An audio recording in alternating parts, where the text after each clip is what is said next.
Vamos a dedicar el día de hoy a hacer un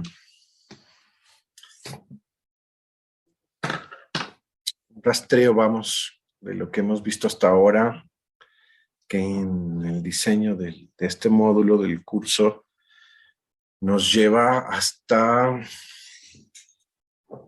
este ultimísimo Lacan, nos lleva hasta revisar, pues evidentemente no el seminario completo del síntoma, como una muestra importante, relevante del ultimísimo Lacan, donde ya va presentando, digamos,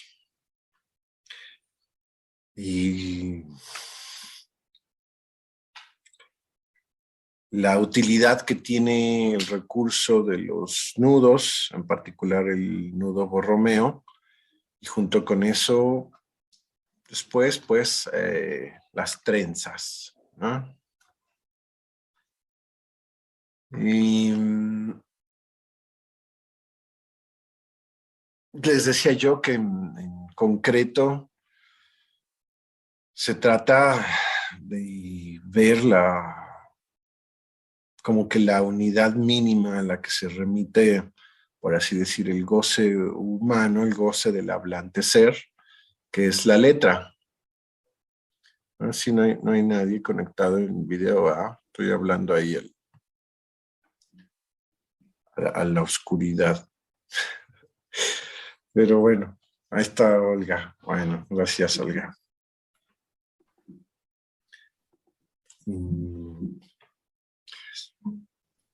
Y sí, Yo también estoy. Estás. Pero creo que mi pantalla no quiere entrar, ¿o qué? Desactivar video, ok. Hace calor, ¿verdad? También allá. Acá muchísimo calor, creo que estuvimos arriba de 30. Entonces no. yo me acabo de dar un regaderazo y aún así sigo sudando. Hola, hola. Mucho, Buenas tardes, mucho compañeros. 30. Está Lupita Lanza. Qué bien. Bueno, ahí al menos se refuerza un poquito la imagen.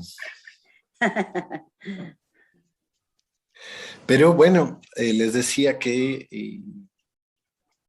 es como muy evidente la necesidad que tiene Lacan de transmitirnos algo que es difícil, ¿no? Pero que nosotros aquí en el cursito lo hemos verbalizado así como la materialidad de la letra. Y no es que sea una expresión mía, sino es una expresión de Lacan.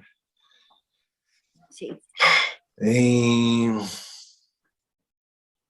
que efectivamente le permite a él, pues, dar cuenta de otra manera lo que también él reconoce como su aporte al psicoanálisis, que es el objeto A. Y yo les decía que es una manera bien importante de recordarnos que no existe objeto y para nosotros que no sea a través de la letra. Y junto con eso es una manera muy simplificada de hablar a través del lenguaje. Y nos saca, por supuesto, de la tradición hasta ese momento filosófica, pues sí, científica, de pensar la relación del sujeto con el objeto, como si fueran dos cosas separadas. Entonces, y Lacan está esforzándose por hablarnos de un concepto, además, que él trae, que es este concepto de lo real, que es muy importante para nosotros, también en términos clínicos, porque decimos en la orientación lacaniana que la praxis, que en la praxis nos orientamos por lo real. Entonces, es decir, que no nos orientamos por lo imaginario y en ese sentido tampoco nos orientamos por lo estrictamente simbólico, sino decir que nos orientamos por lo real es tanto como decir que nos orientamos por los momentos en que en cada sujeto se le esfuman lo imaginario o lo simbólico. O sea, donde se presentifica, por ejemplo, el sinsentido, que, bueno, como saben, desde siempre, las formaciones del inconsciente, pues, nos traen a la humanidad, pues, la idea de un sinsentido. El sinsentido que aparentemente tiene un lapsus, un acto fallido, un olvido o un síntoma o un chiste también, ¿no? Pero que ese es el punto en donde la civilización, en términos generales, más bien pone la calificación de error o de equivocación, pero sobre todo de error. El sinsentido es un error para la civilización, para el psicoanálisis. El sinsentido, en la medida en que presentifica un real, es algo que orienta nuestra praxis, nuestra práctica como psicoanalistas. En vez de desdeñarlo, de descalificarlo, el psicoanálisis, y ahí agarramos otra vez, de Freud a Lacan, pone un acento ahí, le pone atención en eso, le da lugar al sinsentido, ¿no? A la evanescencia de lo simbólico y lo imaginario. Y cuando ustedes leen el seminario 23, o ya esta parte del último Lacan, es normal, es común, está implícito el encontrarnos, el vernoslas con la dificultad propia del sinsentido, o sea, con la falla de lo imaginario, por ejemplo. Y les mandé el primer capítulo del Santón porque por lo menos nos presenta la estructura de los nudos, incluyendo el nudo de 4 redondeles, y nos hace y ahí la invitación incluso a palparlos, ¿no? O sea, reconociendo que algo de nuestro imaginario, voy a decirlo de otra forma, algo de nuestro sentido común se ve trastocado ahí. O sea, ya sea porque uno dice, pues, ¿qué tienen que ver estos nudos? ¿O qué quiere decir Lacan con esto, no? Ya sea simplemente con eso, ¿no? O ya sea en la dificultad de apreciar el anudamiento, digamos, de esos redondeles, ¿no? Lo que él puede llamar incluso como un falso nudo, un nudo verdadero.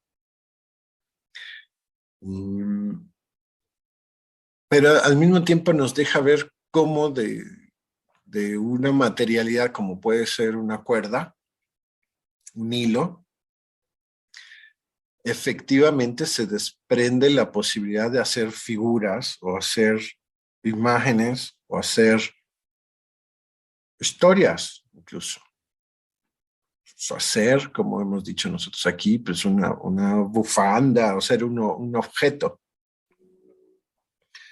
Y nos lleva a eso, a que la imagen que haces con una cuerda no es en sí misma, necesita de una cierta manipulación y que produce significados o significaciones distintas, que aquí, en la topología de los nudos, aún es muy fuerte la dificultad de alcanzar un significado o tal cual, una significación específica. Y por eso le gusta a Lacan, porque no le permite al lector o al ser humano apreciar tan rápidamente el significado. El problema de apreciar tan rápidamente el significado, como dice él, el problema de comprender, es que nos lleva inmediatamente a la idea del sentido común y del sentido universal. Y eso nos lleva a la idea de pensar que existen los objetos en sí mismos, para que vean. O que existe el saber en lo real, que para Lacan eso es una contradicción. Para Lacan no hay saber en lo real, en la medida en que el saber se construye con lo simbólico y lo imaginario. Entonces, si lo real es el producto de la debilidad de lo simbólico y lo imaginario, o se presentifica en la medida en que desaparece lo simbólico y lo imaginario, entonces no puede haber ahí un saber, es una contradicción. O sea, lo real es sin saber, y él lo vuelve a decir ahí, lo real es sin ley. La ley está hecha de simbólico e imaginario. Vamos a decirlo ahorita rápido, incluso las leyes de la naturaleza, las leyes de la física, están hechas de simbólico e imaginario.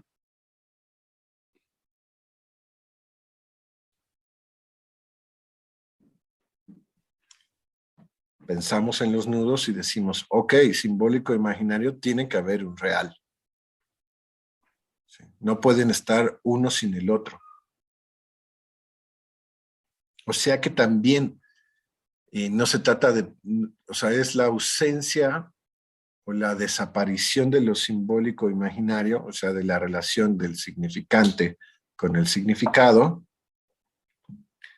lo que hace que se presentifique lo real. Pero tampoco podemos pensar un real que esté desligado a lo simbólico y lo imaginario, en la medida en que depende, por así decir, de la falla de estos. En la medida en que falla lo imaginario simbólico, se presentifica lo real. Entonces, sí los necesitamos, se necesita lo simbólico y lo imaginario para poder pensar lo real. Pero lo real no puede ser pensado en la medida en que excluye lo simbólico y lo imaginario.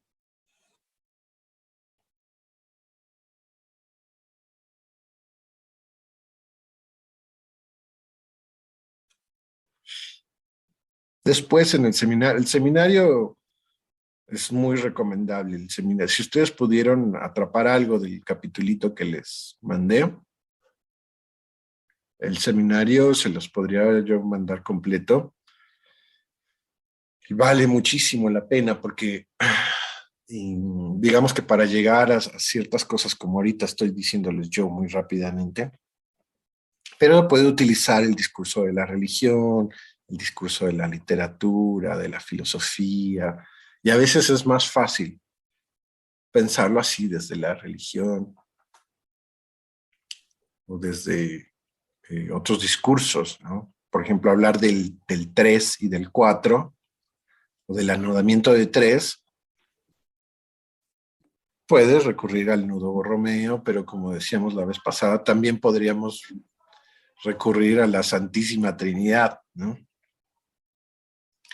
Y podríamos recurrir a la fenomenología del espíritu de Hegel, o sea, distintas triadas. ¿Sí?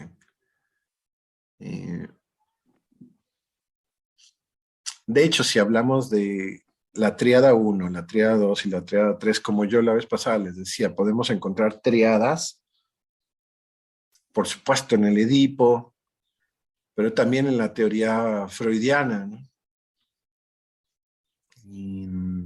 en sus dos topologías de lo consciente, preconsciente e inconsciente, o la otra, la de ello, yo, super yo, e incluso irlas anudando estas. Hay un momento muy importante en el seminario donde Lacan habla de el anudamiento de 3 triadas a partir de una cuarta. O sea, hacer 4 nudos de 3 anudados topológicamente. Esta parte es importante porque nos remite, por ejemplo, a eso, ¿no? De cómo anudar, o cómo cada triada tiene a su vez lo simbólico, lo imaginario y lo real, que esa es una triada de Lacan. Y, o sea, son 3 nudos distintos anudados por un cuarto, pero todos estos nudos tienen estas tres características, simbólico, imaginario y real. Nos redobla ahí la dificultad Lacan, o nos recuerda la necesidad de pensar la tríada lacaniana. Es un nudo de Lacan, es un nudo que sirve también para la enseñanza de Lacan, o sobre todo para la enseñanza de Lacan.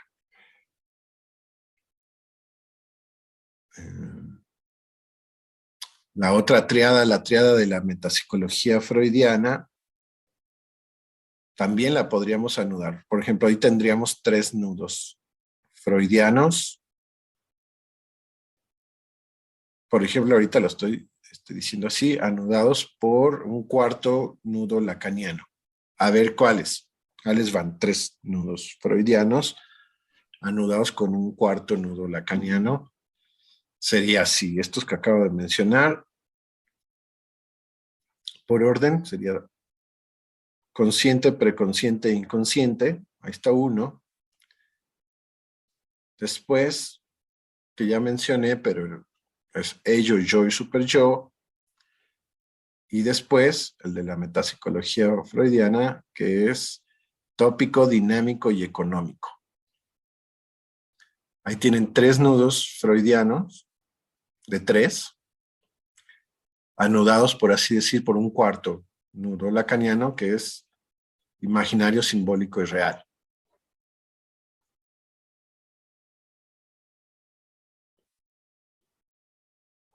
Ahora, ¿qué tienen en común los 4 nudos?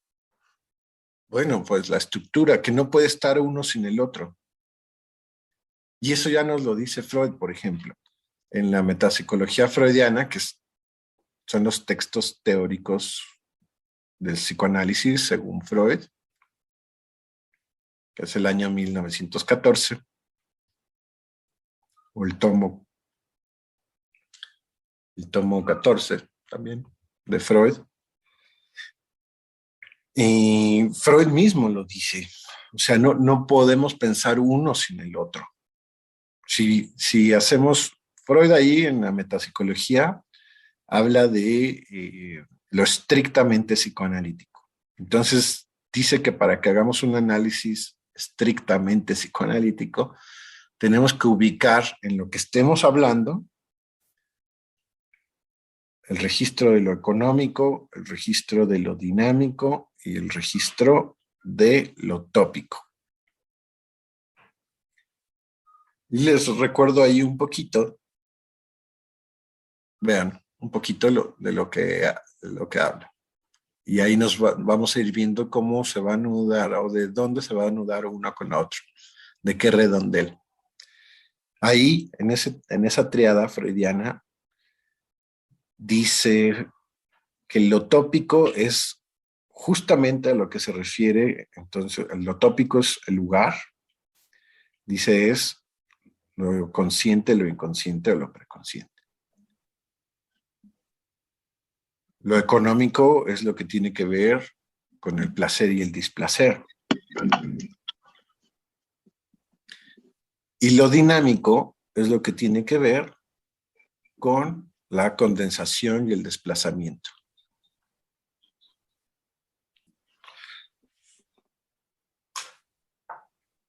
Por ejemplo, fíjense, cuando digo, y está el cuarto redondo, el cuarto nudo, que sería el de Lacan, imaginario, simbólico, real.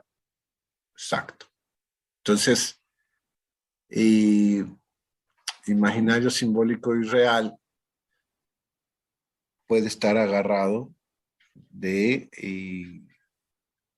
esta parte de la condensación y el desplazamiento. Porque la condensación y el desplazamiento está implícito en la lógica del significante y el significado. O sea, para decirlo de otra forma, ¿qué letras vas a condensar para formar una palabra? Y en ese sentido, ¿cuál es el significado, la significación que quieres alcanzar o que se alcanza?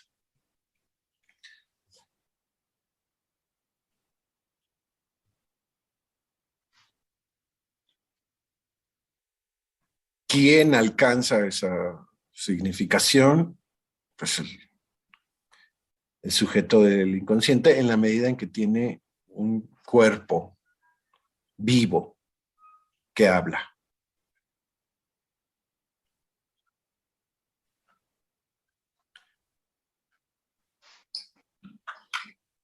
Les estoy poniendo aquí un ejemplo propio, digamos, de este curso, de cómo se pueden ir agarrando las triadas, ahora voy a decirlo así, para salirnos de otros campos y quedarnos completamente en el psicoanálisis, de cómo se pueden agarrar las triadas psicoanalíticas y articularlas. ¿Sí? Esto sirve, por ejemplo, para la transmisión.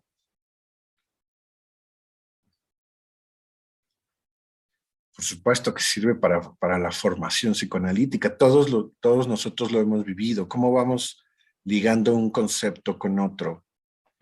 Ahí el mismo texto de la metapsicología, cómo Freud nos lleva a ligar la pulsión, lo inconsciente, la represión, y siempre nos está empujando a intentarlos pensar simultáneamente. Y entonces uno se va al texto de la pulsión y nos vuelve a aparecer y dice, bueno, y ahora la pulsión es el esfuerzo, la meta, el objeto y la fuente. Y nos dice, y hay que pensar estos cuatro simultáneamente.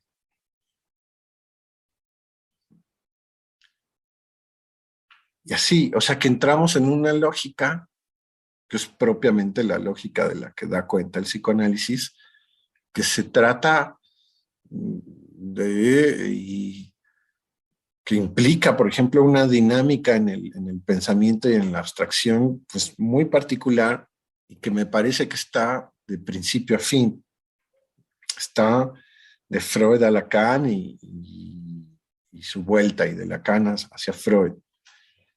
Pero que también, curiosamente, tiene que ver con el psicoanálisis mismo, o sea, con la práctica psicoanalítica misma, donde uno ahí, en el análisis y en la asociación libre, va produciendo un decir que a su vez puede ligarse con la vida cotidiana, o sea, con lo que sucede después de la consulta, o con lo que sucedió antes de la consulta, o con lo que sucedió hace 20 años, 30 años. Entonces, digamos que esta topología es algo que nos permite finalmente hablar de lo que queremos hablar en el psicoanálisis, que es de la realidad psíquica. Y que siempre para hablar de la realidad psíquica, pues necesitamos del cuerpo, o sea, de un cuerpo hablante. Sí, el de nosotros, lógicamente, evidentemente, pero también del de otros. O sea, que no olvidemos que el psicoanálisis es una práctica de dos, entre dos.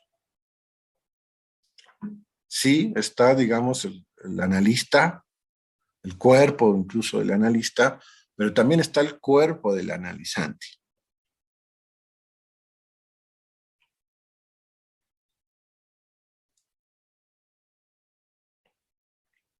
Bueno, y finalmente está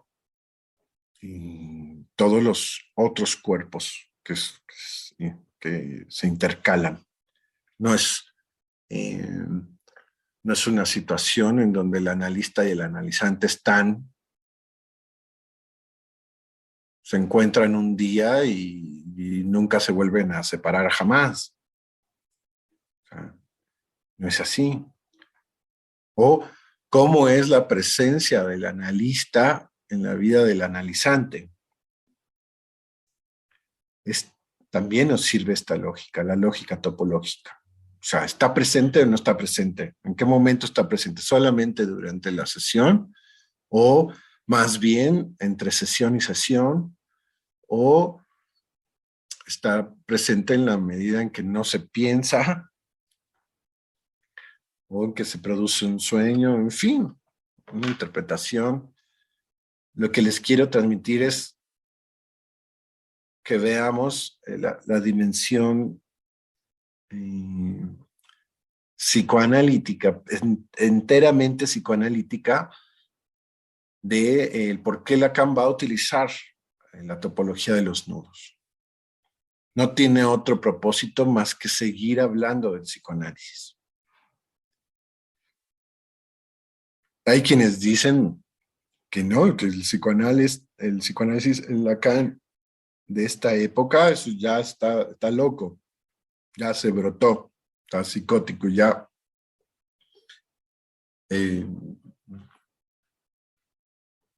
merece ser tirado a la basura o merece pues degradarlo, así como se degrada el discurso del loco, ¿no? Son puros disparates. Y no, bueno, eso lo podrán decir muchos, pero lo interesante es que sigue hablando del psicoanálisis, de su práctica, de su naturaleza, de su materialidad. ¿Y por qué lo sigue haciendo? Bueno, entre otras cosas, porque es bien fácil olvidarnos de eso. Y olvidarnos de eso generalmente corre el riesgo de salirnos del campo psicoanalítico.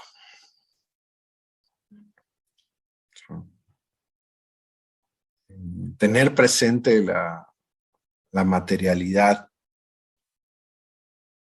que es, sí, del psicoanálisis, pero el psicoanálisis pretende decir que es del ser humano mismo. Es para que veamos también la función que tiene el psicoanálisis en la cultura. En su conversación con la civilización, se trata de decirle a la civilización que no solamente es un asunto del psicoanálisis, sino que tiene que ver con el ser humano mismo desde su origen hasta su futuro.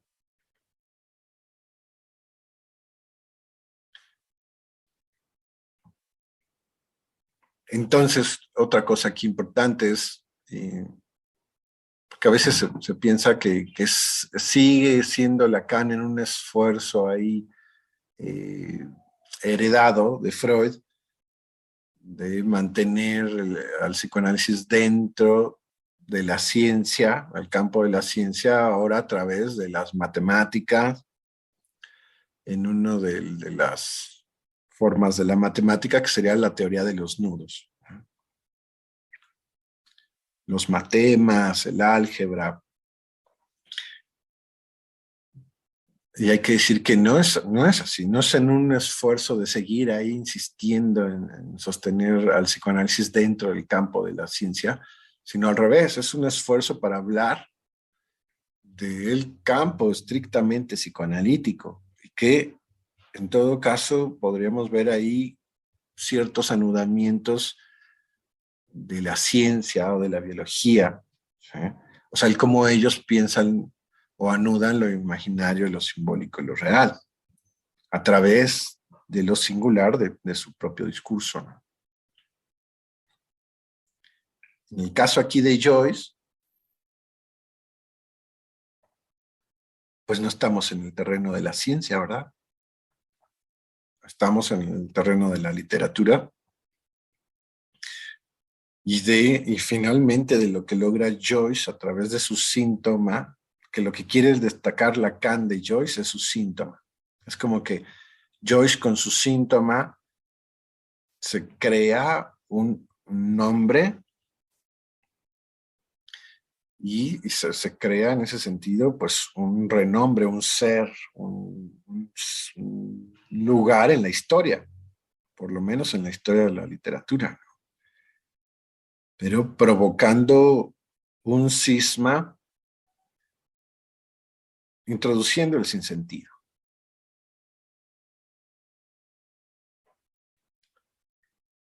Entonces hay un momento donde dice Lacan, yo también quiero hacer que los escritores, que los literatos despierten, como Joyce, pero yo lo quiero hacer a nivel de los psicoanalistas, que despierten. ¿Qué quiere decir eso? Que no se nos olvide el sinsentido, o sea, que no se nos olvide lo real y la naturaleza de lo real.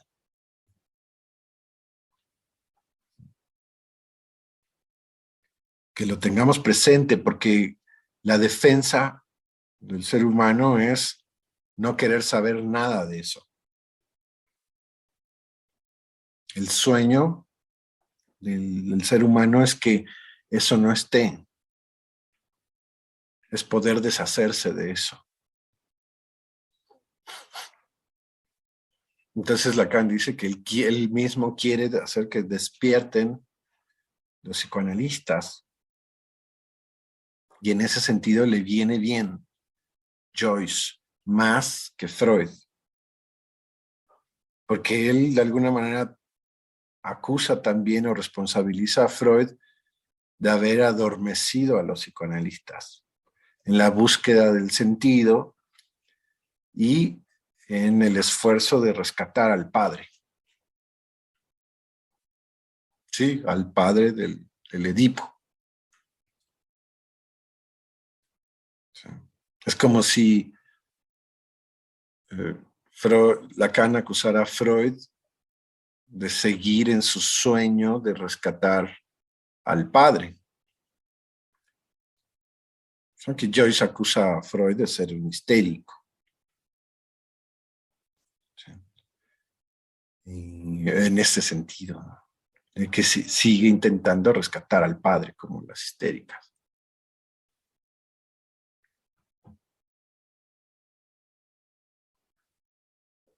Como si Freud nunca hubiera abandonado el sentido, como si algo en Freud mismo se resistiera al sinsentido. O sea, al no hay saber en lo real.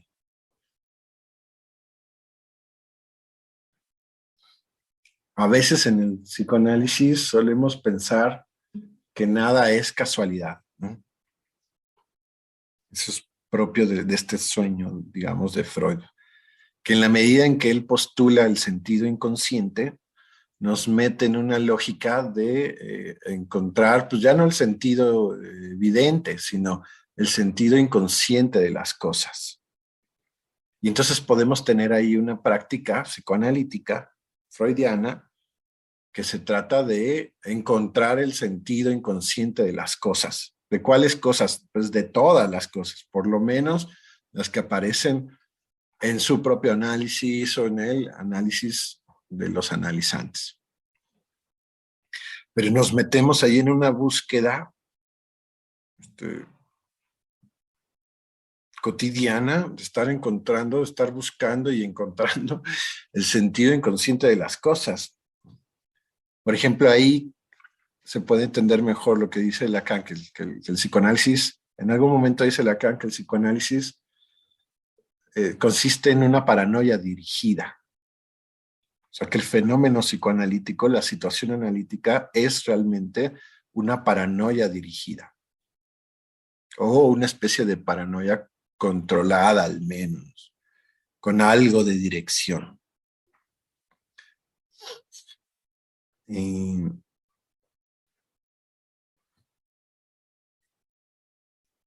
¿cómo hace Lacan para introducir de una manera ética, necesaria, conveniente, estructural, el sinsentido nuevamente. Y bueno, podemos hacernos a un ladito y encontrar fácilmente cómo le hizo Lacan en su historia real con la Asociación Internacional de Psicoanálisis, la asociación que hizo Freud.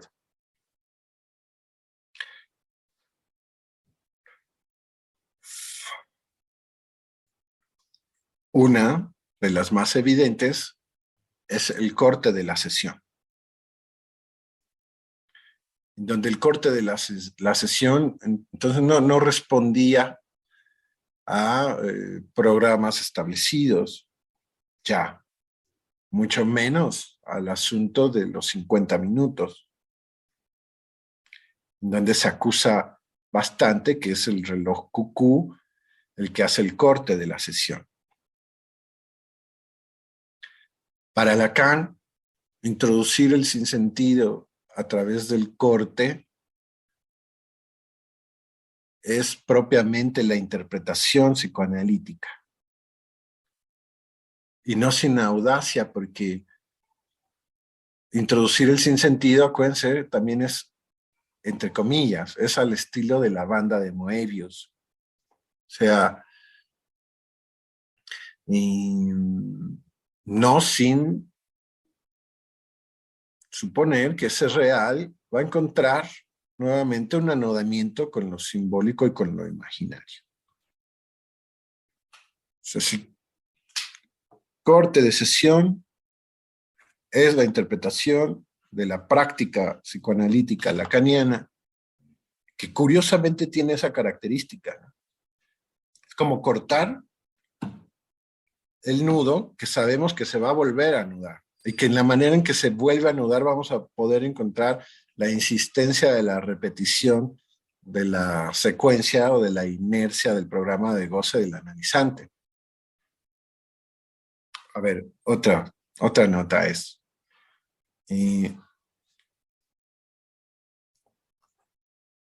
términos ideales. Se presentifica un real, puede ser un lapsus, y ahí se puede cortar la sesión. ¿Sí? Se puede cortar la sesión. ¿Por qué? Porque aunque se aparezca un sinsentido, la división subjetiva, podemos acentuar finalmente eso, independientemente de qué significa el lapsus mismo, qué significa el corte de la sesión justamente en el momento del lapsus. Son dos significaciones distintas. ¿Qué significa el lapsus? ¿Y qué significa que el analista me corte la sesión en este lapsus? ¿Qué voy a hacer con esos dos cuerdas sueltas? Y algo voy a hacer, aunque sea intentar anudarla de alguna manera. O dejarlas ahí, si es que se puede. Conscientemente puedo dejarlas ahí y decir, va, y después pueden venir manifestaciones a nivel de los afectos o de los sueños, o de un estado de ánimo distinto, en donde ya no podemos pensar que siguen desanudados los tres registros, simbólico, imaginario y real. Pero ya no de cualquier forma, sino después de un corte. Esto se puede producir en una situación analítica, sí, efectivamente, de manera más o menos controlada, más o menos dirigida, sí, efectivamente, pero si no es así, si no está el psicoanálisis, si no está el psicoanalista, si no está la orientación lacaniana, vean lo importante que es decir la orientación lacaniana. ¿Por qué? Porque igual y en una orientación estrictamente freudiana, esta de estar buscando el sentido inconsciente de las cosas, podemos tal vez hacer el corte de la sesión, pero no sin antes buscar ahí un sentido, ¿no? Algo que anude eso que aparentemente no tenía anudamiento. Estamos ahí, estamos en la clínica freudiana. Que es necesaria, que forma parte, sí, sí, sí, claro, ¿no? Que sigue siendo, sí, que es parte de todo psicoanálisis, sí, pero no es lo único, o no es suficiente como para que demos cuenta de la práctica psicoanalítica de hoy que asumimos como lacaniana. O sea, pasaron cosas después de Freud. Y además no cosas en sí mismas, sino cosas que atravesaron el deseo de Lacan. Cosas que trastocaron la vida de un psicoanalista llamado Lacan.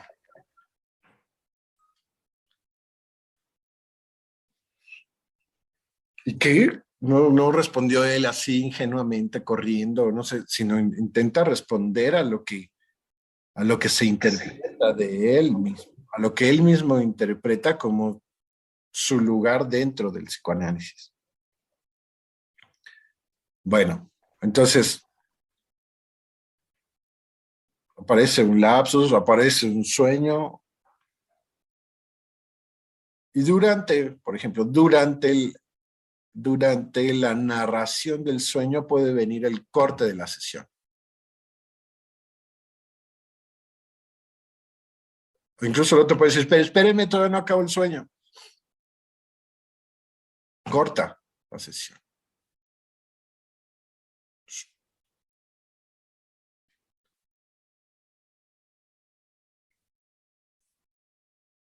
¿Qué es lo importante? Que se supone una inercia, se supone un deseo cada vez más decidido que va a volver a anudar los tres registros. El significado, el significante, etcétera, las significaciones, los afectos en el cuerpo.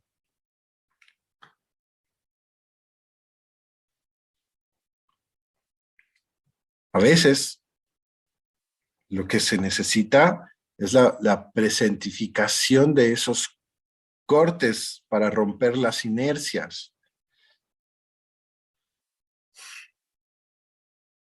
Incluso eso es un malestar en la cultura, ¿no? O sea, ¿cómo cortar con el otro? Sucede mucho en las parejas. No puedo cortar con el otro. Me gustaría cortar con el otro, pero no puedo.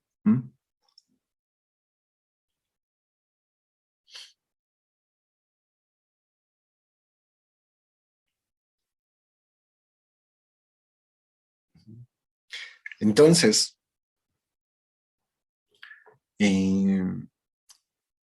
introducir la posibilidad del corte en los anudamientos es fundamental en la práctica psicoanalítica lacaniana. Es necesaria para poder realmente crear nuevos anudamientos que nos lleven finalmente a un punto llamado final de análisis.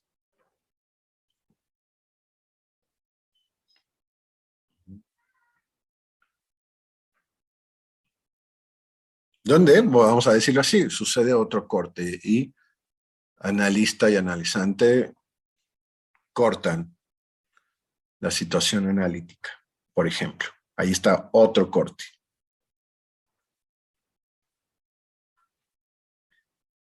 Para hablar estrictamente de ese corte del final del análisis, porque salidas del análisis hay varias antes, ¿no? Hay interrupciones en el análisis, hay cambios de psicoanalista, en fin, hay finales en ese sentido, incluso de ya no analizarse más sin necesidad de que sea estrictamente un final del análisis producto de la dinámica del análisis mismo, no producto de nada más de una interrupción de la vida. Bueno, esto les iba a decir. Se puede producir de manera controlada, más o menos controlada, artificial, que es el dispositivo analítico. Pero si no es el dispositivo analítico, ¿quién hace esos cortes? Y bueno, la respuesta es evidente. es la vida misma, ¿no? La vida misma va haciendo una serie de trastocamientos de distintos periodos en la vida de un sujeto que pueden pensarlo así, son como distintos, ¿no? De niño se anudaba así, para decirlo en términos de desarrollo libidinal, incluso si quiero. De niño se anudaba así, de adolescente se anudaba así, de adulto se anudaba así, ¿no? En este momento de su vida era con este anudamiento, en este momento de su vida era con esta otra forma. Como esas distintas etapas de la vida, en verdad, son distintos anudamientos de un mismo parletre en su propia vida. De un mismo par la letra, o, bueno, si quieren, de un mismo ser humano en la vida. Esas distintas fases, como distintas caras de un mismo diamante, es así, son esos distintos cortes de un diamante son o pueden ser pensadas como distintos anudamientos en su vida. Y hay veces donde es así, por ejemplo, la pérdida de alguien, donde una persona está muy anudada, le va a provocar eso, el tener que experimentar el corte y ver ahora cómo recuperar lo simbólico, lo imaginario y lo real con otro anudamiento. Pero justo la resistencia de perder objetos libidinizados por nosotros, sean personas o cosas o ideologías, tiene que ver porque eso nos sirve para anudarnos, para sostenernos como ser humano, para bien y para mal, aunque estemos todos moreteados y heridos, pero es más importante seguir manteniendo el anudamiento. O sea, el anudamiento es crucial para sobrevivir. Nosotros sabemos de la dificultad que tienen ciertos nudos donde está bastante flojo lo imaginario, como pudiera ser el caso de los psicóticos. ¿Y cómo funcionaría un cuarto redondel, por ejemplo, la institución? Por ejemplo, un psiquiátrico, ¿no? Para darle sostenimiento a un psicótico, a un sujeto delirante en términos psicóticos. Porque si no es la institución psiquiátrica, pensemos en la institución familiar, la misma familia dándole soporte ahí a un nudo que anda medio suelto en la línea de lo imaginario y que le es necesario ese nudo que le viene de afuera para sostenerse vivo. Porque muy probablemente si no estuviera la institución, no estuviera la familia, ese psicótico puede morir mucho más fácilmente. O sea que hay anudamientos que nos acercan más a la muerte, más rápidamente a la muerte, porque finalmente la muerte está por ahí, ¿no? Forma parte de los anudamientos. De nuestros anudamientos nos cuidamos de la muerte, según esto. Aunque sabemos que eso va a ser provisional y habrá un momento donde no resista más. Por ejemplo, si tienes, ok, se hace en el psicoanálisis con los cortes lacanianos, la interpretación, muy bien, más o menos calculado, ok. Si no es ahí, ¿dónde es? En la vida misma. Ok.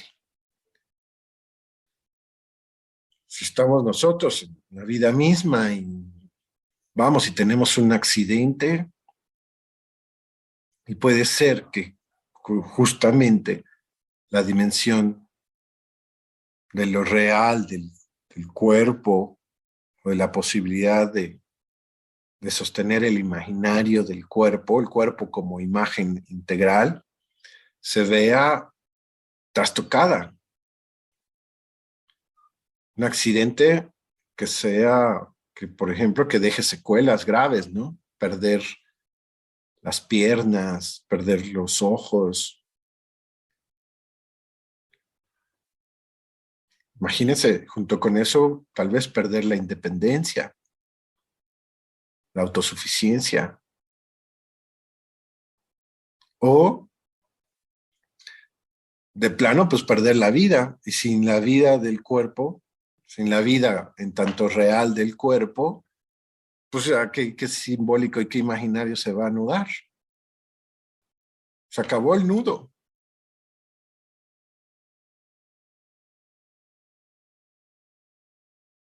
Ciertamente ya no hay posibilidad ahí de continuar el nudo, o al menos no con el cuerpo del susodicho.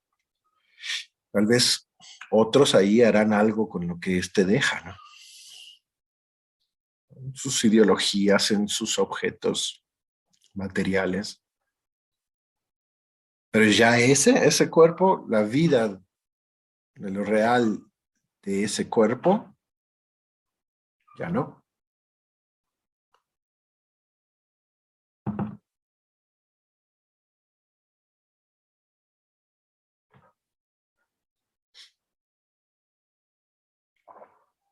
Entonces la vida, pues de por sí nos da, digamos, la cultura, la vida, nos permite esos cortes. Aquí el arte del psicoanálisis lacaniano, en ese sentido, es qué hacemos con esos cortes, cómo vamos a decidir, bien, véanlo, cómo no es el reloj cucú el que va a decidir el corte de la sesión, para empezar. Porque sí, llega la manecilla ahí el número 50, el número 59, y ¡tac! Corta la sesión, cambio de escena. ¿Eh? Y en la siguiente escena se van a volver a anudar los 3 registros. Pero entonces hay una intervención ahí más concienzuda, que es, como les decía, la interpretación lacaniana o el corte de la sesión en Lacan. Que es evidente y que ustedes pueden rastrear ahí en la historia del psicoanálisis lo que pasó, o sea, toda la polémica que provocó el corte, la interpretación en tanto el corte de la sesión en la práctica psicoanalítica que ejercía Lacan.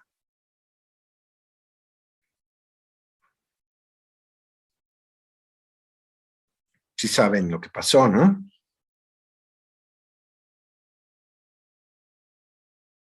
Entonces, si alguien quiere comentar algo. Pero, entre otras cosas... Lo expulsaron, ¿no? De la Asociación Psicoanalítica, creo, ¿no? Ajá. Así que terminaron cortando. Como que lo excomulgaron. Lo excomulgaron casi, ¿no? Lo excomulgaron. Él habla de una no dice que lo expulsaron, sino que lo excomulgaron, porque tiene un tono así, eclesiástico, la manera en cómo se desentienden, como lo cortan a él. Porque no nada más lo corren, sino le dicen, y no puedes volver a regresar nunca jamás. O sea, no hay posibilidad de rectificación, ¿no? No puedes volver nunca jamás, y es más, todo lo que has dicho y todo lo que has hecho queda descalificado, y a todos tus pacientes y a todos tus alumnos se les hará la invitación de que reanuden con otro psicoanalista de aquí, de la internacional. Por eso lo compara, lo eleva al rango de excomunión. Efectivamente. Entonces, también Lacan, ese es uno de los ejemplos, ¿no? Y Lacan tiene que volver a anudar. O sea, ahí se reconoce él mismo como parte de por así decir, de la sintomatología del discurso psicoanalítico en su propia historia, y que eso de alguna manera lo orienta y lo deja lejos de las heridas narcisistas personales. Que hay quienes dicen que no, que quedó muy herido él, pero él mismo aclara y dice que no, que lo que le permite no herirse él narcisísticamente es esto, es de que es más bien, es parte de la historia del psicoanálisis, es parte de la necesidad del psicoanálisis mismo, ir más allá de lo estipulado, del estándar.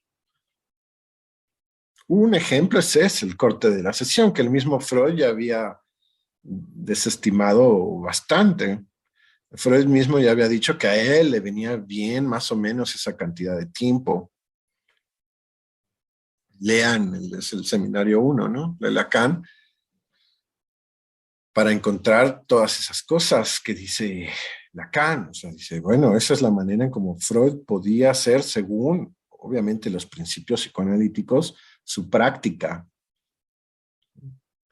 Pero no quería decir que esa era la única manera o la manera necesaria para ejercer el psicoanálisis. Piensen, para interpretar, para provocar rectificaciones subjetivas. Otra de las notas ahí, sin cortes, difícilmente se pueden hacer, o sea, sin interpretaciones a nivel del corte o en tanto corte de la sesión, difícilmente se pueden lograr rectificaciones subjetivas fuertes, profundas. O sea, Lacan piensa que en la interpretación a través del corte tiene que ser de tal orden, tiene que mover tanto al sujeto justo en la pérdida del sentido, o del sentido común, o de la inercia del sentido, para que realmente merezca ser llamado a interpretación.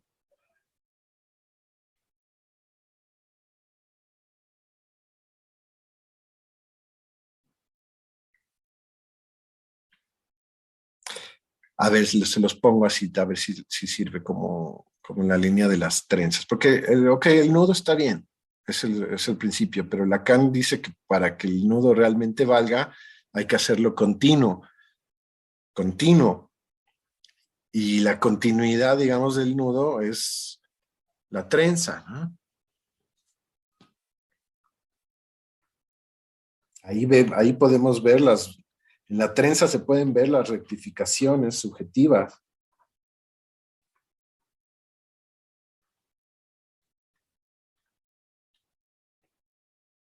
Y digamos que una trenza que estaba buscando ahí,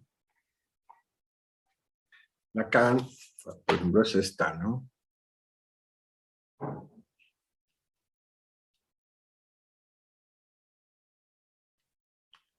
¿Sí? ¿Ven cómo la trenza permite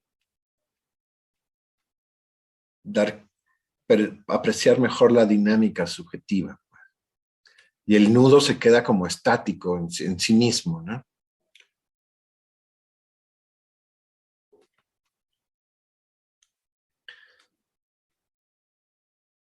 Ciertos cortes permiten la renovación de la trenza, por así decirlo. Y junto con la renovación de la trenza, pues la rectificación subjetiva, la recuperación subjetiva, el no quedarse atrapado en un círculo que se dice comúnmente un círculo vicioso, ¿no?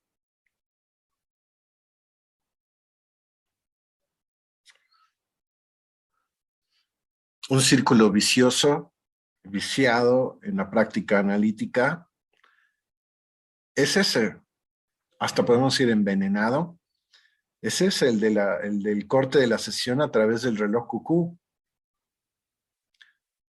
o a través de siempre de cortar buscando el sentido inconsciente, ¿no?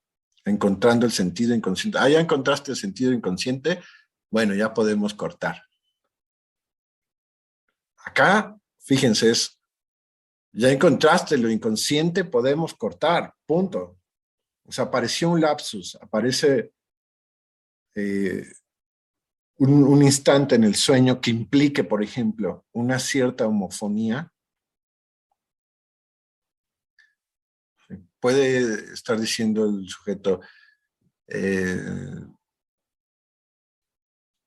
usando ciertos significantes para narrar su sueño, y el analista puede usar una pequeña variación de algunas letras de esos significantes para provocar una homofonía distinta que produzca una significación distinta y cortar ahí.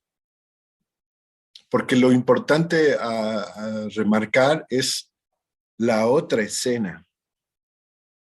Es algo así como si el sujeto llega con una escena totalmente consciente y durante la sesión aparece la posibilidad de una otra escena con raíces más inconscientes, si ustedes quieren, o un recuerdo de la infancia, una lógica otra, y se puede cortar ahí para que el sujeto salga por esa otra escena. O sea, tenía una primera escena con la que llega, durante la narración empiezan a aparecer otras escenas de otros tiempos, y en vez de esperar para volver a regresarnos a la escena original con la que empieza la sesión y ya despedirse, se puede cortar justo en otra escena de otro momento que está implicada en la narración de la sesión del analizante, para presentificar eso real, eso otro, eso que está fuera del círculo vicioso del yo, eso que el sujeto cree que es la realidad. El corte de la sesión es para recordar lo real. Y no es porque el sujeto no sepa de lo real, sino para presentarlo ahí y que pueda anudar eso de otra forma. Es como, no sé, se les ha pasado, ay, pero es que yo quería hablar de otra cosa y terminé hablando de esto. Corte de la sesión. ¿Por qué? Porque no desdeñamos eso, al revés, necesitamos esas cosas para que el sujeto pueda ahí anudar de una manera distinta. A veces es ahí corregir la gramática del inconsciente, dice. Cosas que están viciadas, que se repiten y se repiten a través del corte interpretativo, puede permitir una corrección a la letra, o sea, gramatical, del inconsciente, de una idea que se tenía inconscientemente. Voy a inventar algo así. Esta persona que siempre cree que el padre era maldito y malo y no sé qué, o al revés, la madre siempre era buena y bondadosa, y algo en su narración da cuenta de lo contrario. Pónganle que en la narración o en el sueño aparece la madre no como bondadosa y etcétera, y linda. Ahí podemos cortar.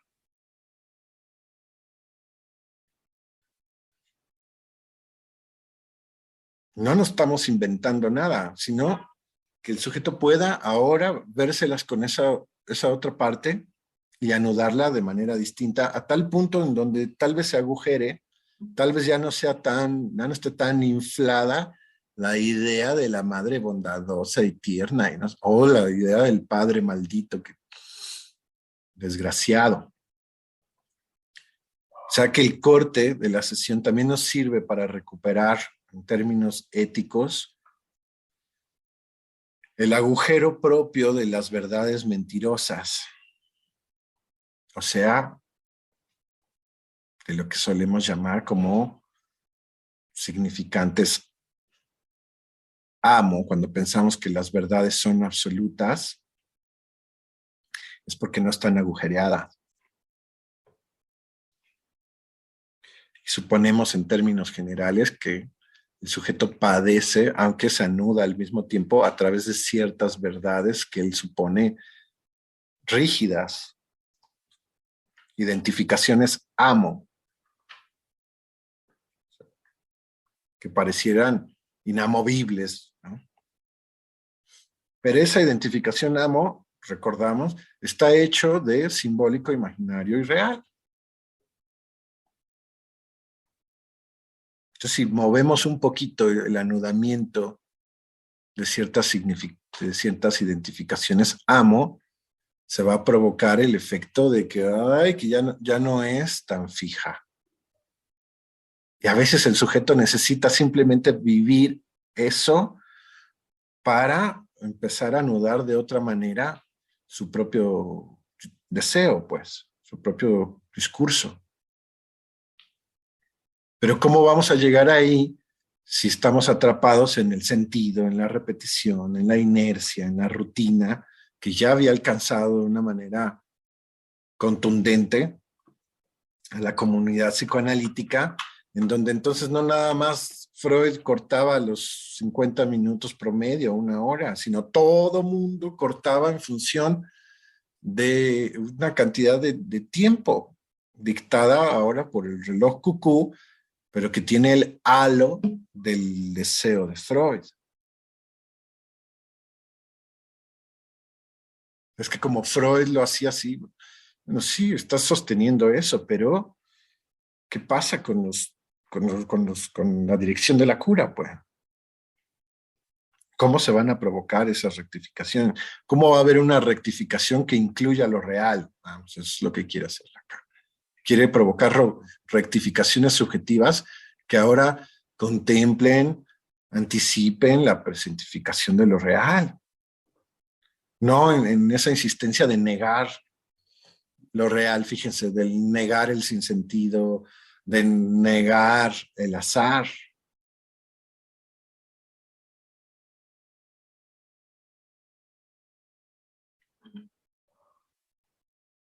Si no es así, nunca vamos a poder, por eso ahí no hay final del análisis, nunca vamos a poder realmente destituir o rectificar, fíjense, la cosmogonía subjetiva de cada uno de los analizantes. Un verdadero final del análisis implica una rectificación fuerte, llámese una destitución, una nueva, en todo caso, pero una destitución, si no es que una destrucción, de la cosmogonía subjetiva del analizante, de la manera en cómo él se explicaba el mundo, el universo, la historia, el futuro y su lugar en esa historia.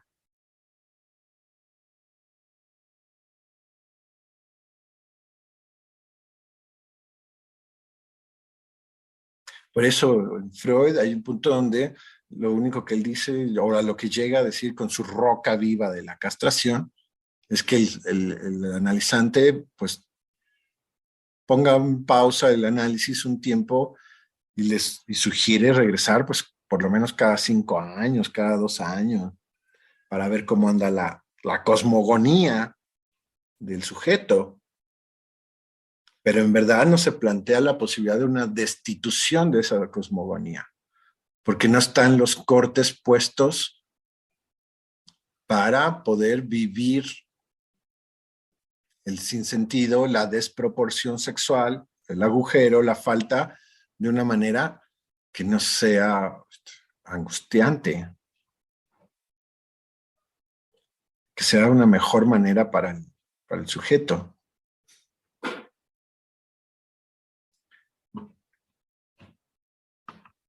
Preguntan que qué libro es este. Es el Santón, el que les mandé. Ahí. Sí, el Santón. Seminario 23 de la K. Este nudo no está tal cual ahí en el capítulo que les mandé. Pero bueno. En el capítulo siguiente, si lo quieren, si quieren el seminario completo, pues también se los puedo mandar. Pero lo importante, digamos, es el meollo del asunto, y ahorita lo que les enfatizo es lo conveniente de utilizar las trenzas para hablar de los anudamientos.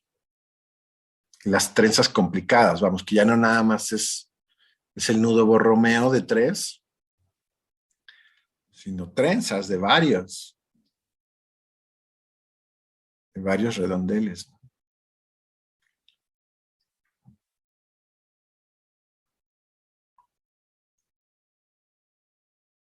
Bueno, a ver, les paso la palabra porque si no, no interrumpo mi trenza.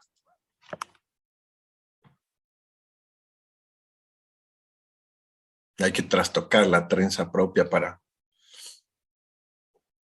darle lugar a la falta y al deseo.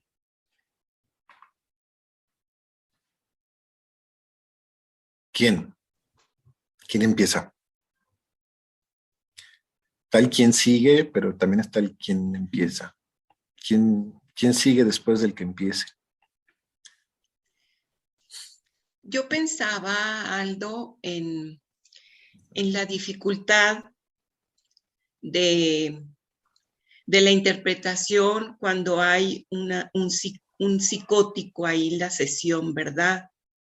Y esto de bueno, permitir ahí, digamos, los desnudamientos, pero sí con esta postura del analista en solamente ¿Desnudamientos o desanudamientos? Desanudamientos. Porque los desnudamientos también hay que permitirlos luego. Sí, no, los desanudamientos, por esta cuestión de cómo pueden caer en el delirio a partir de una interpretación, ¿no? Entonces, todo este cálculo que tiene uno que estar haciendo, para empezar, que quede claro que esté ahí en la presentación de los síntomas, ¿sí? La posibilidad, como cuando empiezan, híjoles, que he traído vértigo desde la sesión pasada, y entonces ahí la complejidad de delimitar lo que se trabaja en esa sesión en la que se está escuchando, que ha tenido síntomas como estos, ¿no? Como ya no solamente insomnio, sino ya, que dije ahorita, estos síntomas que pueden ser ya como más complicados para que él funcione en su vida cotidiana, ¿no? Como el imaginario desbordado, como que empieza a tener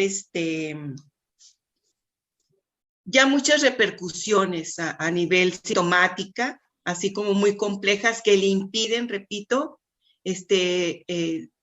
funcionalidad en lo cotidiano, ¿no? Está bien, muy bien, porque ahí podemos también ubicar algo que solemos ubicar en el psicoanálisis justo a propósito de esto, ¿no? Si hay anudamientos, en este caso, un anudamiento más en la línea de una psicosis,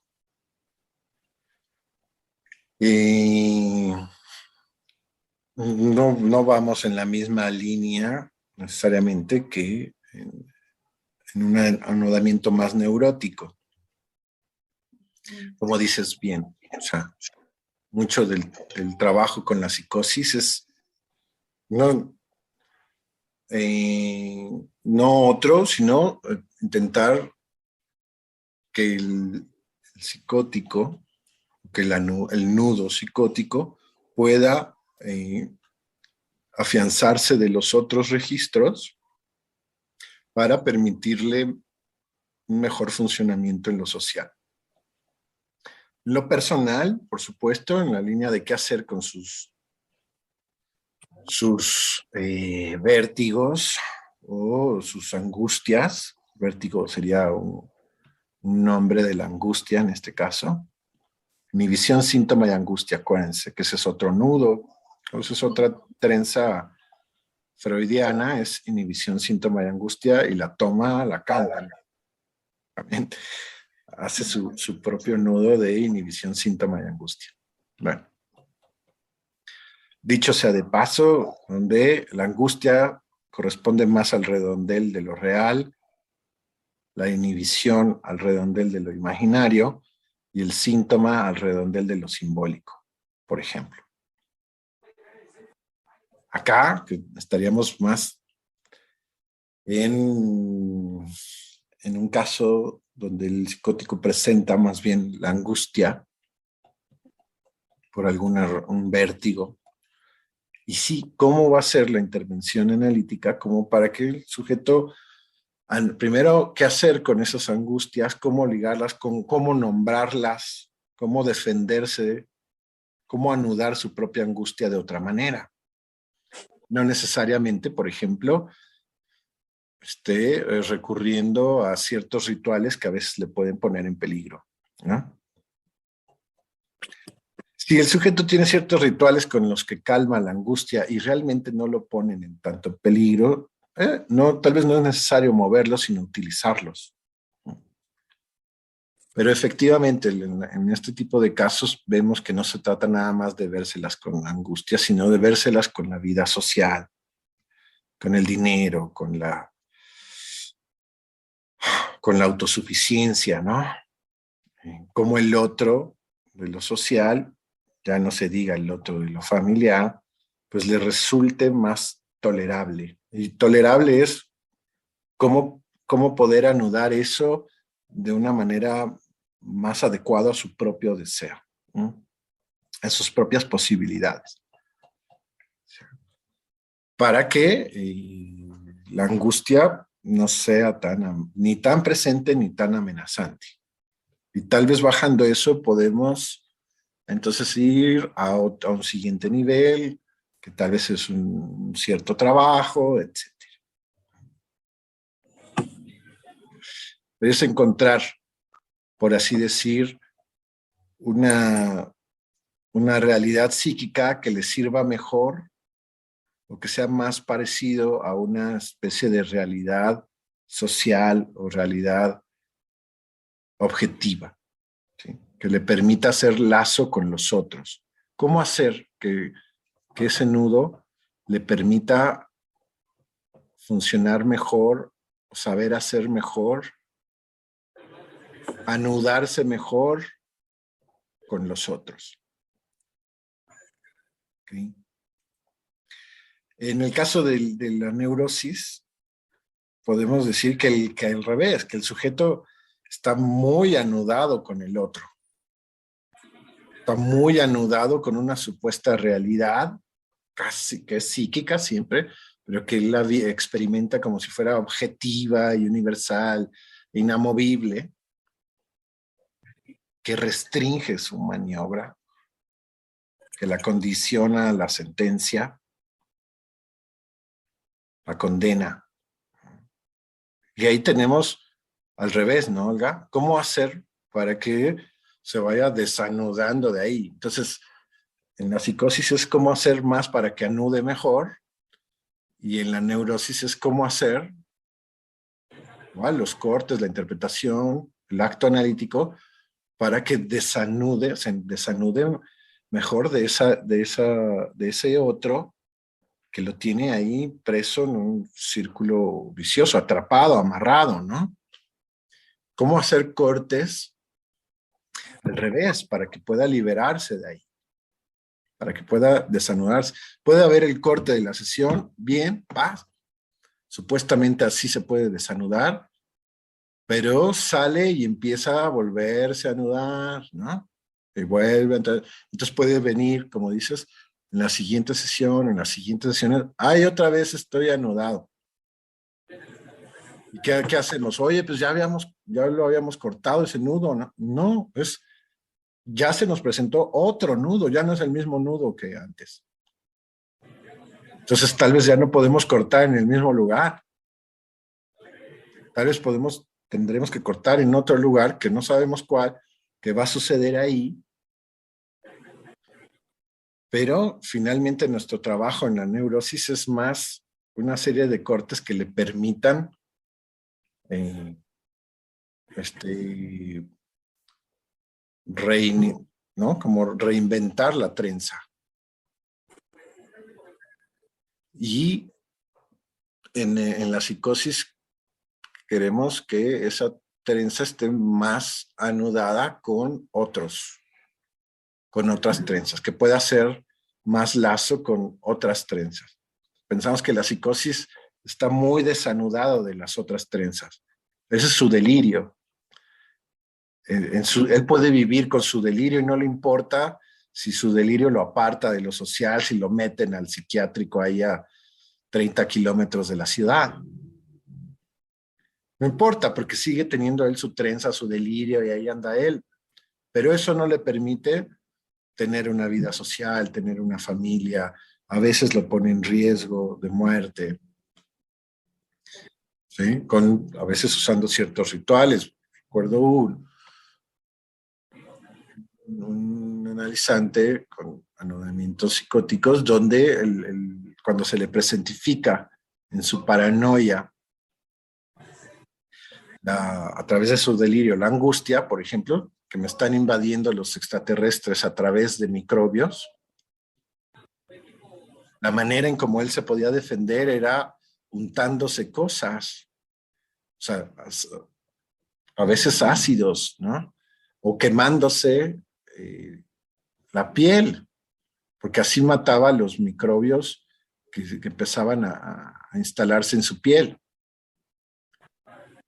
¿Sí? Entonces,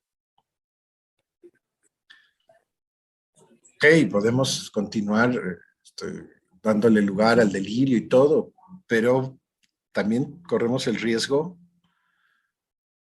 pues, de un accidente, ¿no? Y de nada nos sirve el analizante muerto, pues. Más allá de que lamentamos su muerte, pues ya no nos sirve para seguir analizando. Ya muerto, pues ya. Se acabó, ¿no? Se acabó el análisis. Así como puede suceder al revés. Cuando se muere el analista y el sujeto ya no puede reanudar su análisis. Supuestamente, ¿no? Entonces sí, Olga, eso permite ubicar en términos muy generales cómo no hacemos lo mismo cuando tenemos ahí un nudo más en la línea de la psicosis que un nudo más en la línea de la neurosis. Pero que se trata de nudos, de anudamientos y de desanudamientos. Bien. ¿Qué tal, Olivia? ¿Quieres comentar, Olivia? Gracias, doctor. Yo llegué tarde a la clase, una disculpa, apenas me conecté. Ah, bueno, porque como se activó tu micrófono, pensé que querías decir algo. No, pero muy interesante, doctor, como siempre. Aquí estoy atenta a lo que pueda cachar mientras le sigo. Gracias, doctor.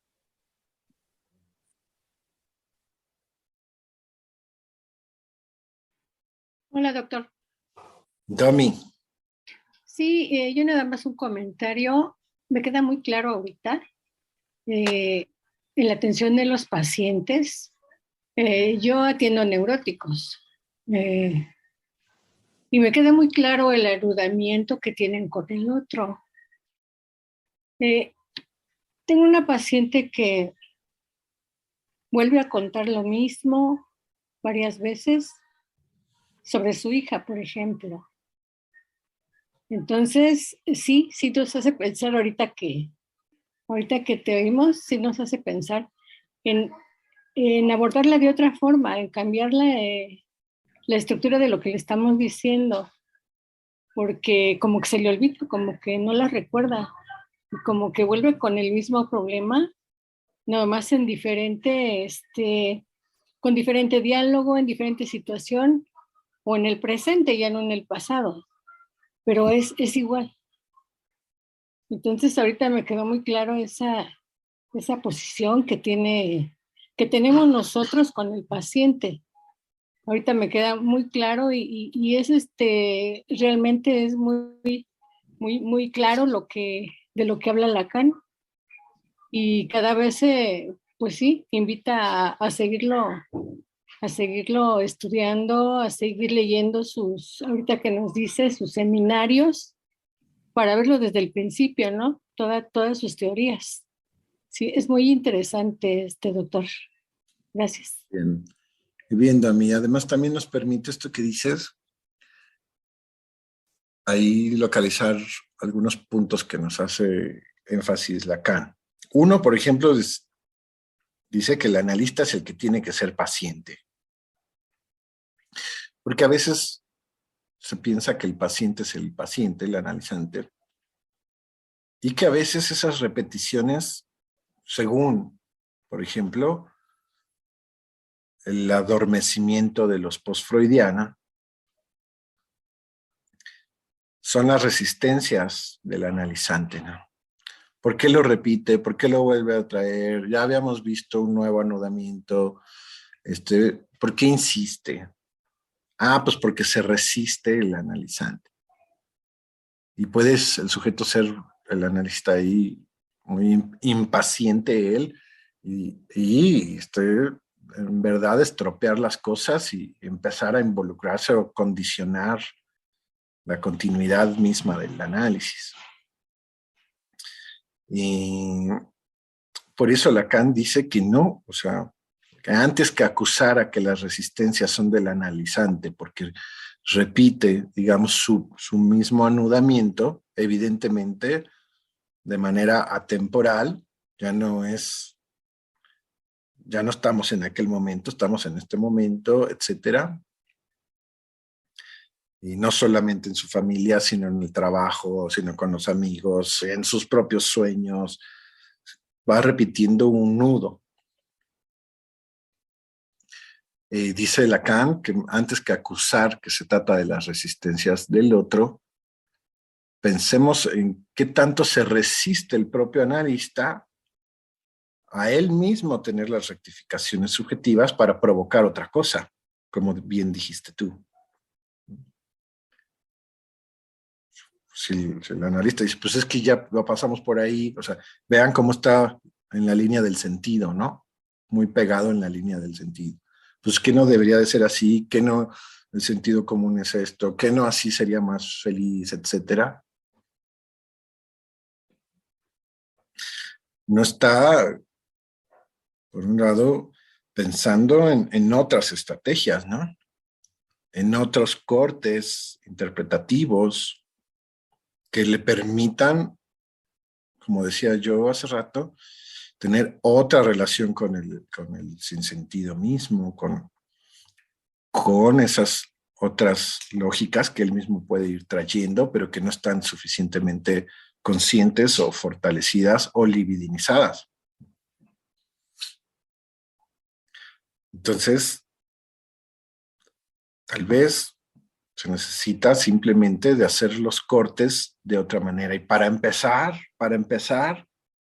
que no los haga el reloj cucú a los 50 minutos. Para empezar. Que decían es que las sesiones lacanianas duran 7 minutos, duran 10 minutos. Bueno, más bien de lo que se trata es que no tienen una duración estándar. Ese es el punto. Sino es una duración variable y que implican una responsabilidad analítica. No la comodidad de que sea el reloj cucú el que corte. O sea, cosas tan sencillas como esa. O sea, ay, no va a ser el reloj cucú. Entonces, ¿cómo voy a cortar? Ah, exacto, eso es lo que está marcando Lacan. O sea, que es el analista el que tiene que decidir dónde hacer el corte de la sesión y utilizar ese corte para marcar la interpretación que no apunta necesariamente al sentido. Tampoco es que lo excluya, pero que sí implica, por ejemplo, que el sujeto pueda dividirse.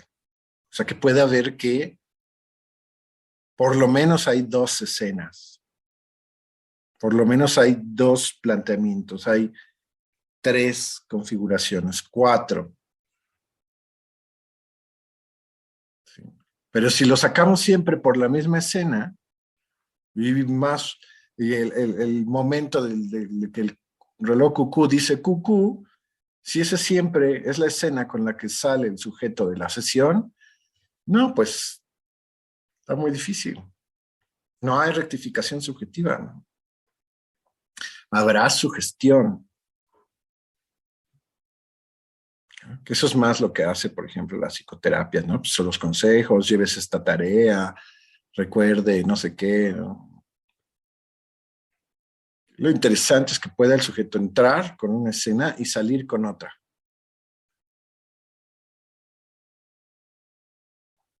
Así dure 50 minutos la sesión, no importa eso. O 7.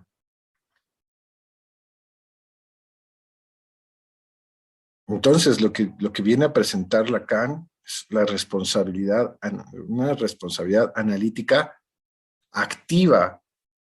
Quitarnos esa idea, ese imaginario de que el analista está ahí todo pasivo, el tipo. Por eso Lacan va a hablar del acto analítico. Nos va a recordar, y su práctica nos lo va a recordar, de cómo es un psicoanalista en posición activa, no pasiva.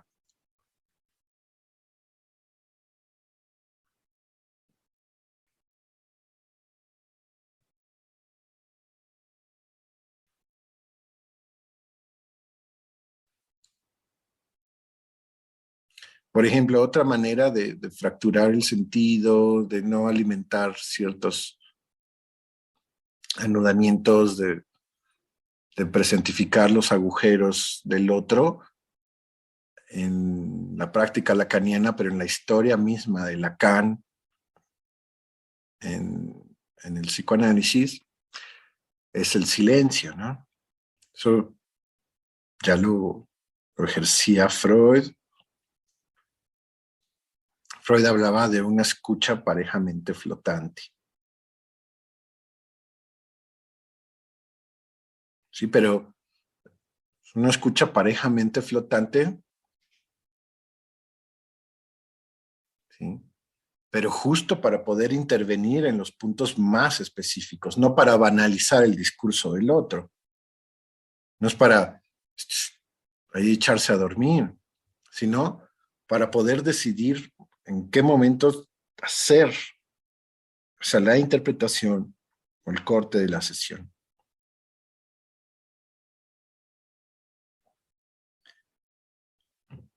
Cómo utilizar la voz, también los énfasis. O sea, es un analista que está en posición activa, aunque pareciera que estuviera en una posición pasiva.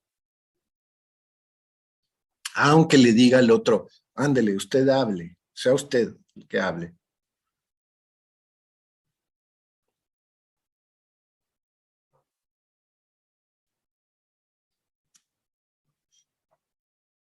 Que va a calcular en la medida de lo posible los efectos de su palabra, los efectos de su silencio.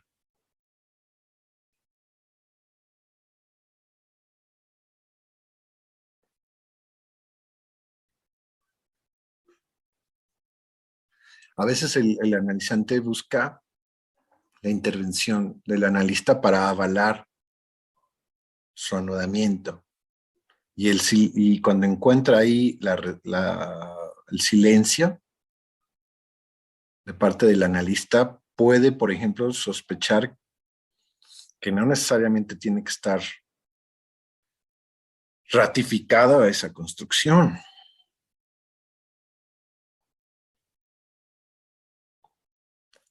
A veces con cositas así tan sencillas como, ¿verdad? O sea, que le pregunta, ¿verdad que sí? O eso está bien, ¿no? O eso estuvo mal, ¿no? Y espera que el analista diga sí, no, o sí, sí, o sí, ¿verdad? y no necesariamente encuentra eso en la sesión.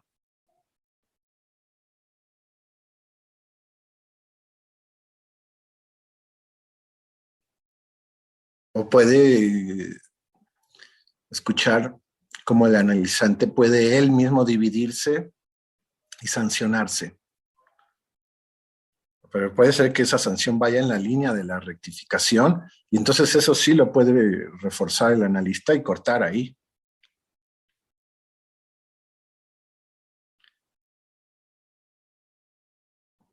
Como, ay, ahora sí voy a hacer esto y esto. Bueno, bien, puede ser.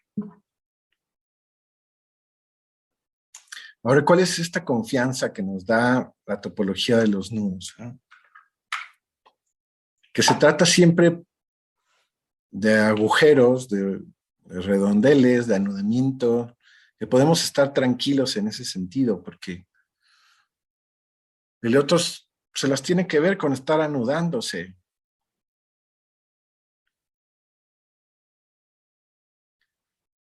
Entonces, por ejemplo, si en su discurso hay una tendencia a rechazar la falta, a rechazar la división subjetiva, el agujero en sus identificaciones amo. De todas maneras se las tiene que ver con eso, aunque sea rechazándolo.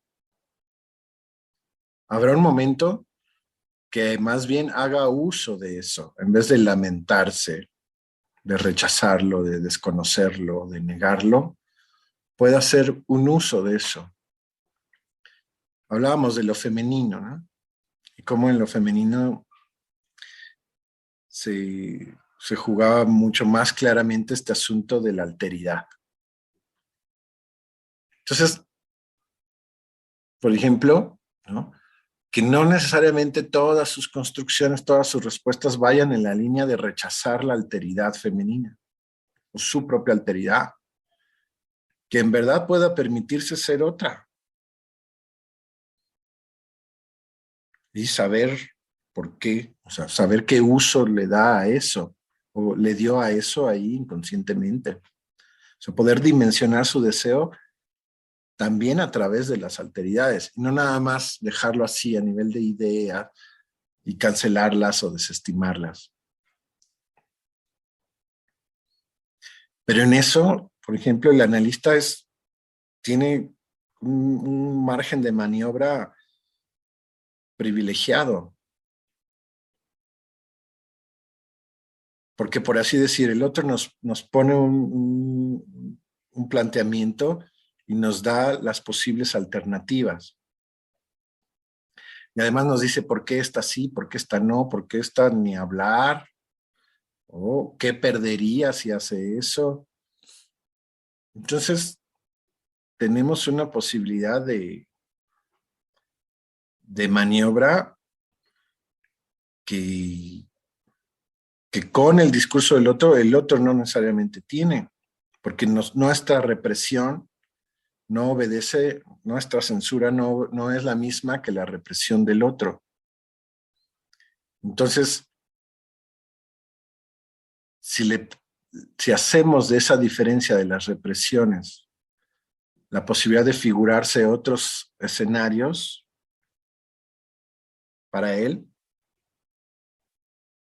y puede ser suficiente como para que él se anime a tomar una serie de decisiones, hacer una serie de rectificaciones que de otra manera no hubiera podido ser posible.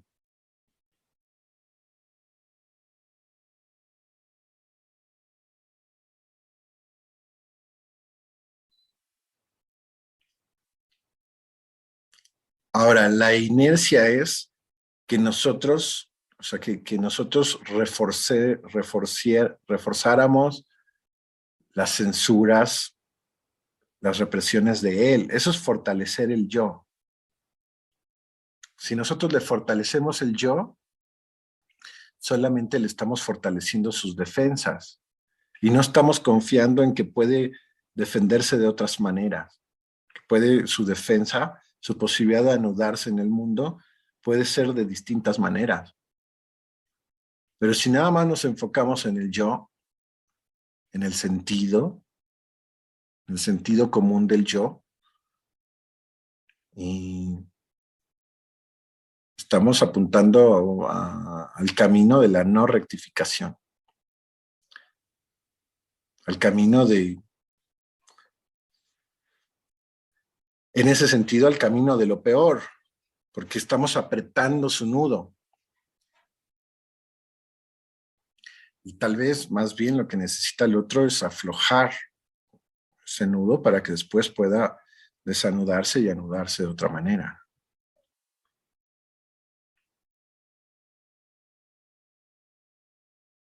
O sea que la clave es develarle al otro la posibilidad de los desanudamientos y nuevos anudamientos. Esa es la clave. La advertencia que tenemos es que si nada más andamos reforzando sus anudamientos, el otro se pierde la oportunidad de vislumbrar siquiera la posibilidad de otros anudamientos que significan otros escenarios en su vida cotidiana y en su realidad.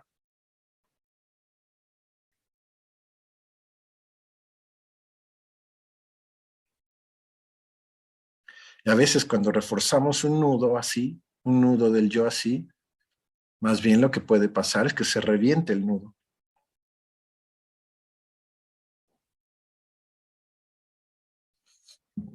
Decíamos, cuando no sucede en la situación analítica, los cortes, la presentificación de lo real, seguramente sucede en la vida.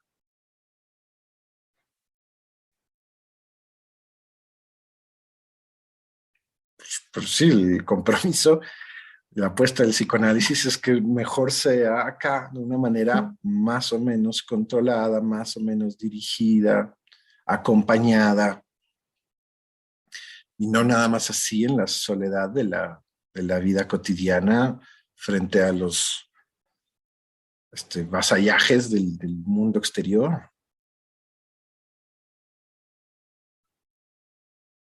Ese es el aporte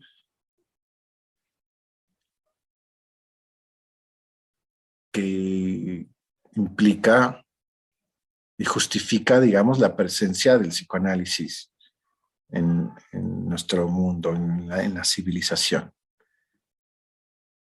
¿De qué sirve el psicoanálisis si es para ahí fortalecer los anudamientos de la civilización? No, no sirve para nada, entonces, pues, para nosotros, ¿no? Para eso ya está todo lo demás.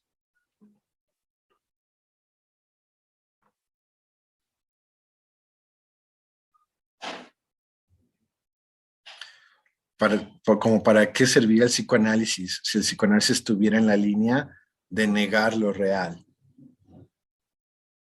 de negar el sinsentido, la posibilidad de que se desvanezca lo imaginario y lo simbólico, de negar la posibilidad de que se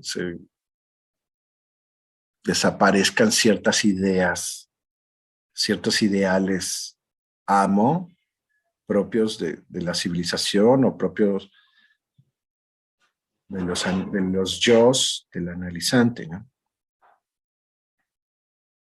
No sirve de nada.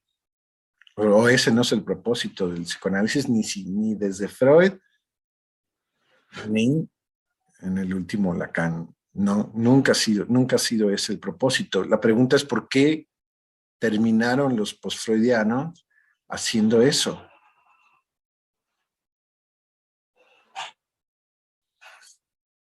Nada más repitiendo así, de manera autómata, imaginaria, lo que hacía Freud. Y no, pues no, ahí pues están ellos ahí atrapados por Freud.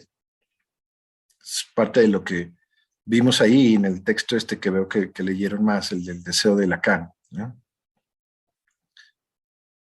Donde se trataba, o Lacan tenía ya esa intuición de que se trataba de un psicoanálisis para todos, no un psicoanálisis nada más para Freud, pues. o no el psicoanálisis de Freud, sino que el psicoanálisis que inventó Freud, teníamos que hacerlo desde nosotros, desde nuestro propio deseo, desde nuestra propia actividad. Sí, puede ser la cosa freudiana, la causa freudiana, pero no sin nosotros, sin la singularidad de cada uno de nosotros, como principio.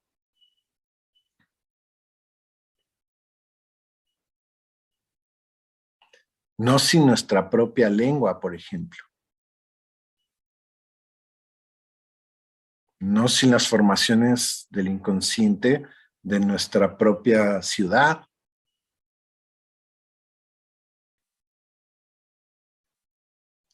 Y bueno, vean cómo finalmente se trata de este asunto, del psicoanálisis de la causa freudiana, de la orientación lacaniana, que usamos nosotros en la clínica, pero también en la formación analítica, en la transmisión. Y que eso es lo interesante, ¿no? Que se pueda despertar al otro también. Que, como decía Moy, me parece que la vez pasada, creo que sí era Moy, que decía, bueno, es que esto de la materialidad de la letra, en este curso he podido ver, no, fue en la licenciatura, no, es en la maestría. Sí, no. Pero probablemente sin este curso, este cursito hubiera tenido que rodear más o tal vez nunca se le presentaba, ¿no?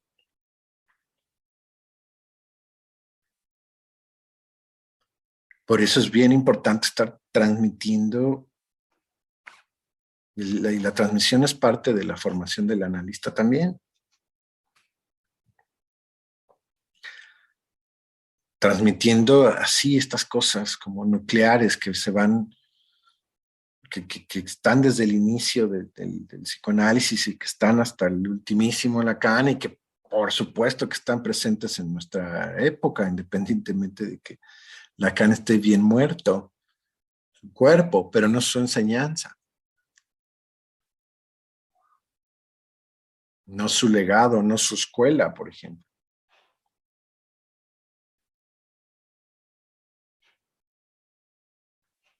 A veces en la universidad y así no hablan de la escuela de Lacan.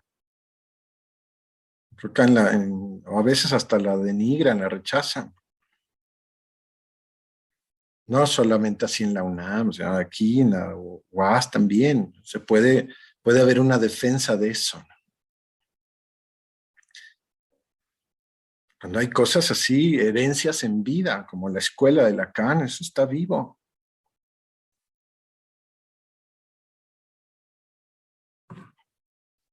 Pero efectivamente a veces eso no se encuentra ni en la universidad, ni siquiera en ciertos libros, sino en la transmisión que también vamos haciendo los analistas.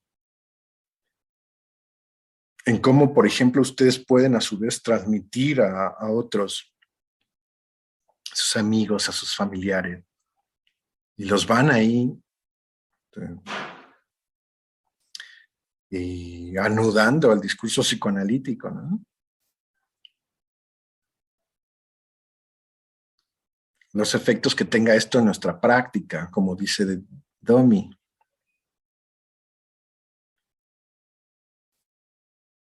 Saber entonces que el psicoanálisis es psicoanálisis en la medida en que esté despierto, que esté vivo, que provoque. Porque el psicoanálisis, si está dormido, si está muerto, no, ya no es psicoanálisis.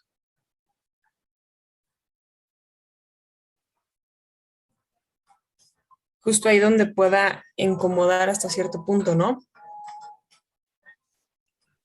Claro. Donde más molesto o incómodo pueda ser, justo ahí, ¿no? Claro, exacto. Que esa molestia va a implicar una variación, ¿no? La perturbación de un nudo, por ejemplo. Perturbas un nudo, puede molestarle al nudo, ¿no? Pero si para nosotros el fondo del asunto es con la topología lacaniana, digamos, ¿no? La topología de los nudos es ver este asunto de la trenza, de la rectificación, del anudamiento, desanudamiento, pues cómo va a ser posible sin la perturbación del nudo del otro. Se vuelve imposible. No es que seamos diablillos, no va por allí, sino que esas cosas son necesarias y son propias además del discurso analítico, del psicoanálisis, por lo que trabaja el psicoanálisis. Exacto, Aranza. Bueno. Doctor, Sí. por eso los miedosos y los cobardes no van al psicoanálisis, ¿verdad? No sé, pero sí se necesita, sí, seguramente, ¿no? Y sí se necesita cierta disposición, por así decir, cierta, ¿cómo? Valentía, sí, cierto entusiasmo también, como para adentrarse al campo, ¿no? Es como tener esa disposición para despertar justo, ¿no? Sí, ándale. Exacto. Y lo que sí, con esto que comentas, Olivia, lo que sí dice Lacan, está en la contratapa de un libro que se llama El método psicoanalítico de Miller.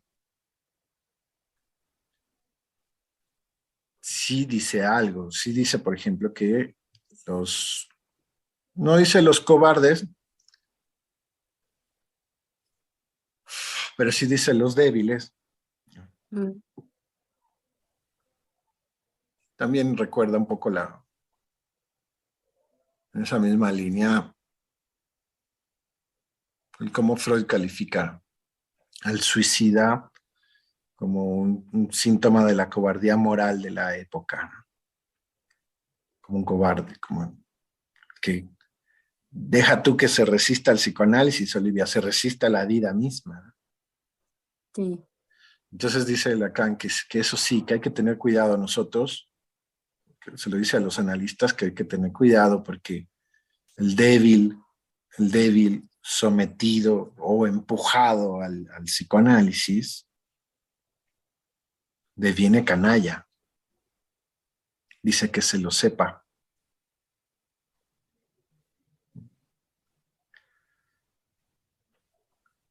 Entonces sí, eh,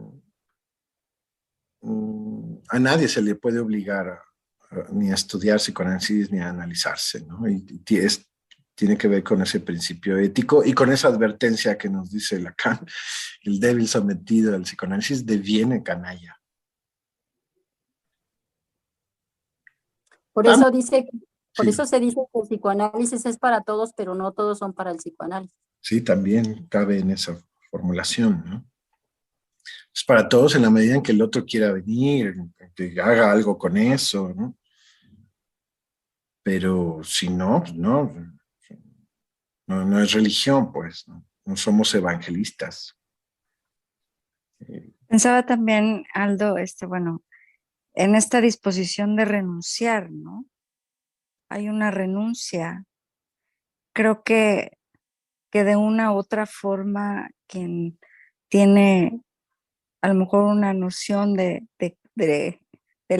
a lo que va a enfrentarse en el psicoanálisis, creo que es eso, ¿no? Hay una disposición a renunciar y a lo mejor incluso enfrentar la falta, ¿no? O sea, el saber que va a haber algo que perder ahí también.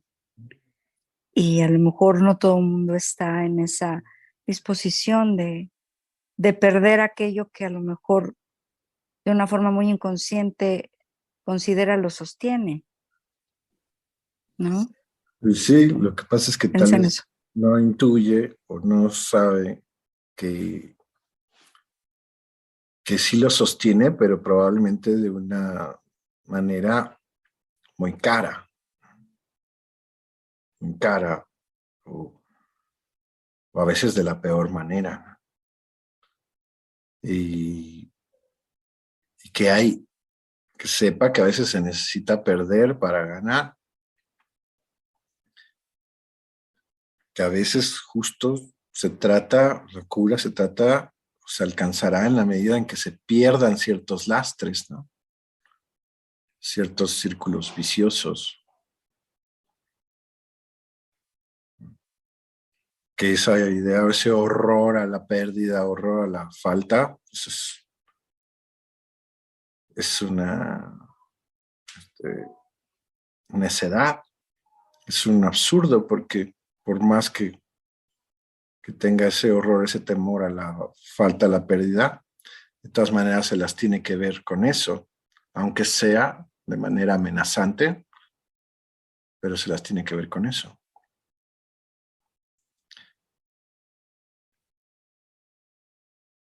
Pero acuérdense, también se trata de no nada más decir que se trata de la resistencia del otro, sino que tanto a veces nosotros nos resistimos a dirigirnos al otro de una manera distinta.